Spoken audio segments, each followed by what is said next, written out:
A reading from the book of Numbers, chapter 21, verse 1 to 35.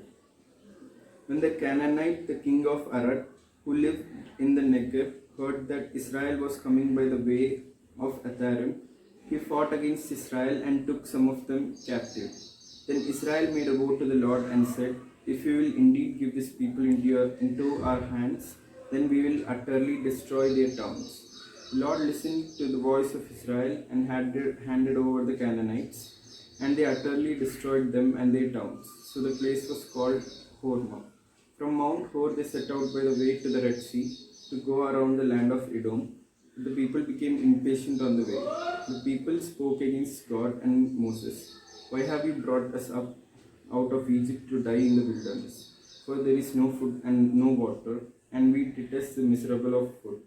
Then the Lord sent poisonous serpents among the people, and they bit the people, so that many Israelites died. The people came to Moses and said, "We have sinned by speaking against the Lord and against you. Pray to the Lord to take away the serpents from us." So Moses prayed for the people, and the Lord said to Moses, "Make a poisonous serpent and set it on a pole, and everyone who is bitten shall look at it and live." So Moses made a serpent of bronze and put it upon a pole, and whenever a serpent bit someone, that person would look at the serpent of bronze and live.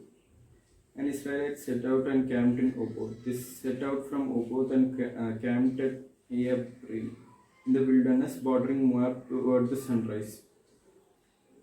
From there they set out and camped on the other side of Arnon in the wilderness that extends from the boundary of Amorites. For the Arnon is a boundary of Moab, between Moab and the Amorites. Wherefore it is said in the book of Wars of the Lord, Wahab Sufa and the Wadis, that extend to the seat of Ar, and lie among the border of Moab.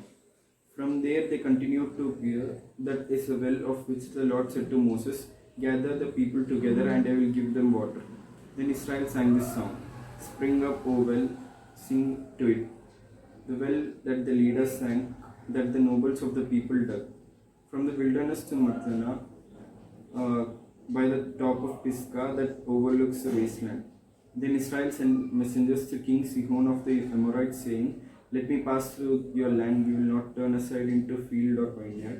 We will not drink the water of any well. We will go by the king's highway until we have passed through your territory." Sihon gathered all his people together and went out against Israel to the wilderness. He came to Jahaz and found against Israel.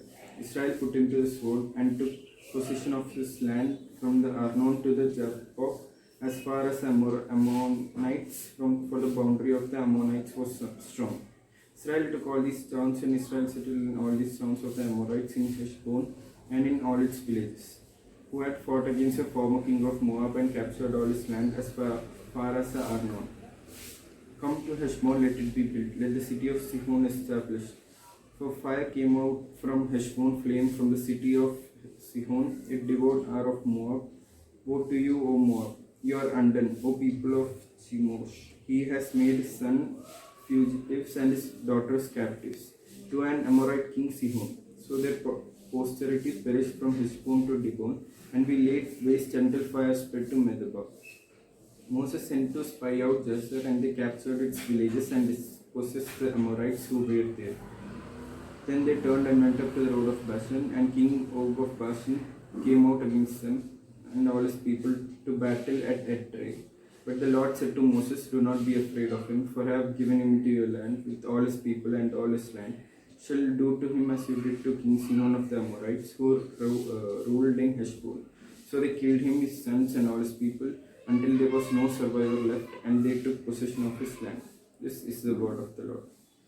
പോയിടാം നാം ലോകം മുഴുവനും പോയിടാം സുവിശേഷവുമായി പോയിടാം നാം യേശുവിനായി സാക്ഷികളായി.